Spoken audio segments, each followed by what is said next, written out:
we think about America 250, we're wrestling with the direction of both political parties, but for different reasons. On the left, as we were talking about earlier, it's the ongoing ascension and, frankly, consolidation of political power within the so-called Democrat Party.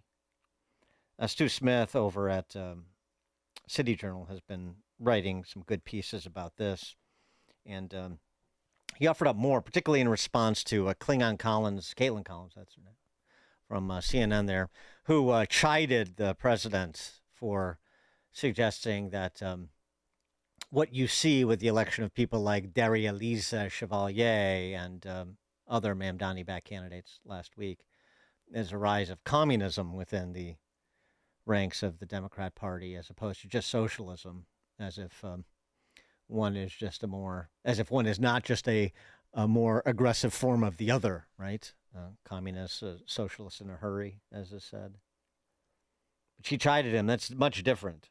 Well, if you look at the DSA, which is the clearinghouse for candidate recruitment and support in Mamdani world, yes, but it's expanding well beyond that.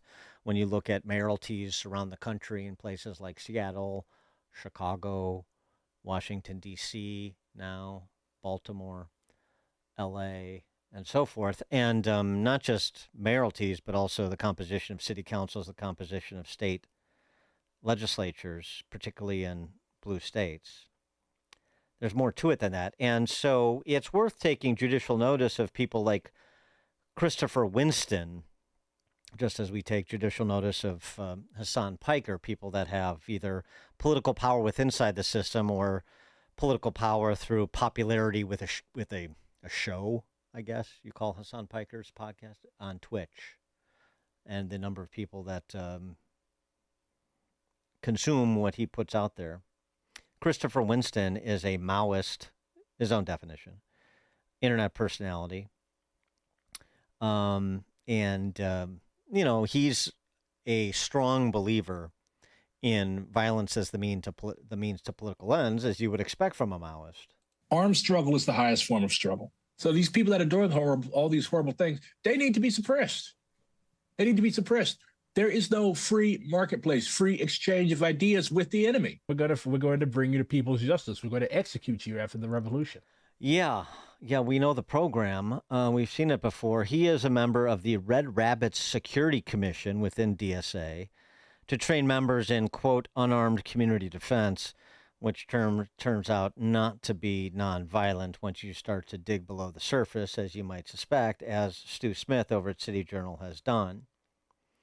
And in addition to his excitement over the possibility of applying the guillotine to political adversaries, Mr. Winston had this to say on the revolution. What a lot of comrades do is they try to live vicariously through the struggles of other people, forgetting that our purpose is to make revolution here in the United States and actually get this albatross from around the neck of the world's people. One thing about Maoists, when we say protracted people's war, we mean protracted. We will literally fight you for 100 years. What violence? Somebody popping the tires on a Waymo or somebody burning a Waymo is not political violence. The Democrats are objective enemies. They're enemies of Palestinian people. They're enemies of black people. They're enemies of immigrants. If everybody at DSA was like you guys, we would have the revolution tomorrow. Revolutionary violence is universal law. That's how this country was founded. That's how revolutionary China was founded. That's how you got the ability to do every single thing you do. You're able to knock on doors for Zeron because 150, 200, how long ago was the American Revolution? 200, 250 years ago? Whatever. Yeah, whatever. He's not particular about his historical knowledge. You get the point. He's a modern-day Thomas Jefferson, except with some different designs, it would appear. Taki Theodoracopulos is a longtime Spectator columnist and co-founder of the American Conservative. He's also the author of the new book, The Last Alpha Male, The Amorous Pursuits and High Life of a Poor Little Greek Boy, one of the great book titles of all time. Taki, thanks so much for joining us again. Appreciate it. Thank you for having me again. I'm sorry to interrupt you, but I just heard this BS. That can't be serious. these people. I've been, as a young boy, I saw communist revolution, and all they did was kill my father's poor workers. They never killed my father, who was a capitalist and the rich one. They killed the workers. So this idiot who I just heard, really, so completely out of line. The communism hasn't worked anywhere. There was no communist revolution in Russia. What happened was it became a managerial revolution. People who could run things took over. There was never a proletarian revolution, as there was the same thing in America. Managerial revolutions have kept the country going, except that in America people are free to do these incredible things. And we're just listening to your ads. This technological revolution, only American. And to hear this stuff, to start a revolution in America, for what? Well, I hear you, but should we not be too quick to laugh it off as people like that are winning elections in big cities and members in Congress? You can't laugh it off, but when you have the New York Times,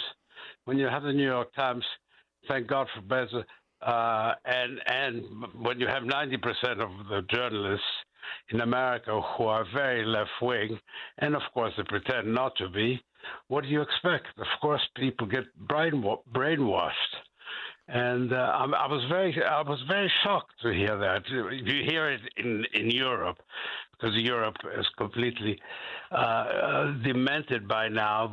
After 2 wars, all the good brains have moved to America from Europe, and I don't know. I just cannot believe that anybody in America would preach violent revolution. We heard that stuff in the 60s during the war, but anyway. Well, no, I hear you, but I mean, but also too, you're talking to people that arguably are less and less educated with each passing generation, and you hear a demagogue like that, and I'm just using him as an example. He's not material. Well, you hear a demagogue like that, sort of casting himself as the founders of the nation. This is just how we get things done, how we improve life for everybody. Yeah, but this guy Piker is not. He is educated, and he has been given platforms, and he should be.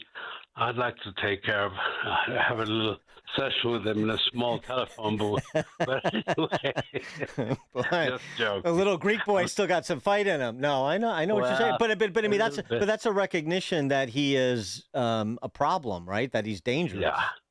Of course it's dangerous because people take him seriously. The professors, what they teach young people's minds are polluted by stuff like that. America is an oppressive capitalist society being taken advantage of by Musk.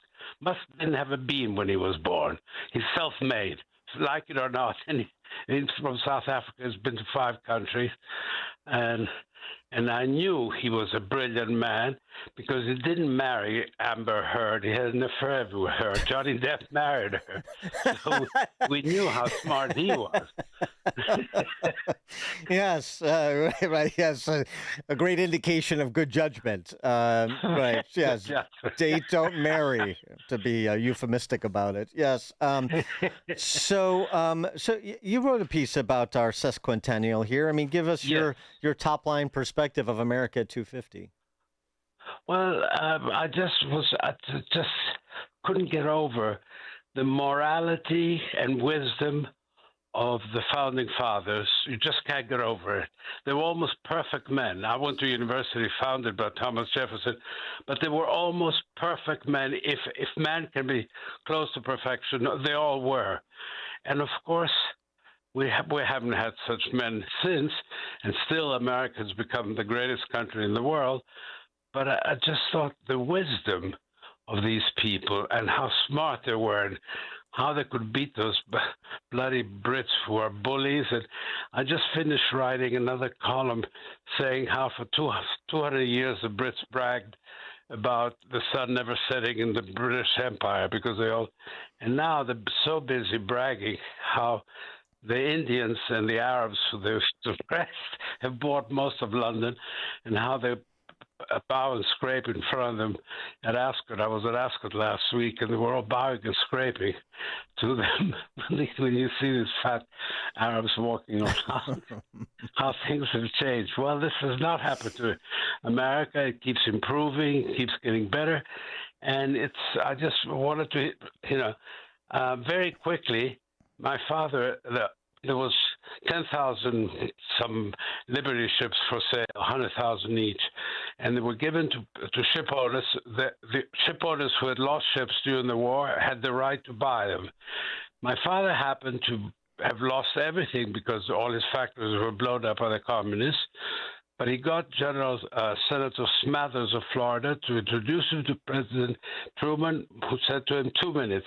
He said, I closed my factories, went to war against Germany and Italy. The communists blew up my factories. Can I have the right to buy, although I was not a ship owner before the war, to buy a Liberty ship? Yes, you do, and that's it. And, of course, then he became a major ship owner. But to show you, this could never happen in Europe. This could never happen anywhere else. Only in America, Truman saw the right that a man who had shut down his factories not to be used by the Axis powers and that lost them to violent communist revolution should have the right, just because he wasn't a ship owner, to become one. You can't help but love that country.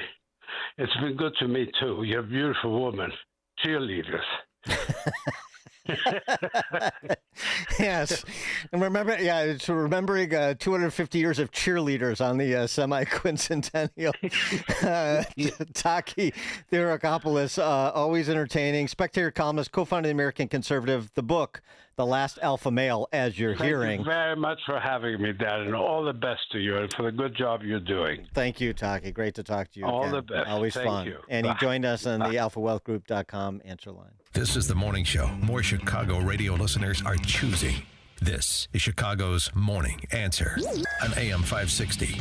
The Answer. It is that time of year again to save babies by providing ultrasound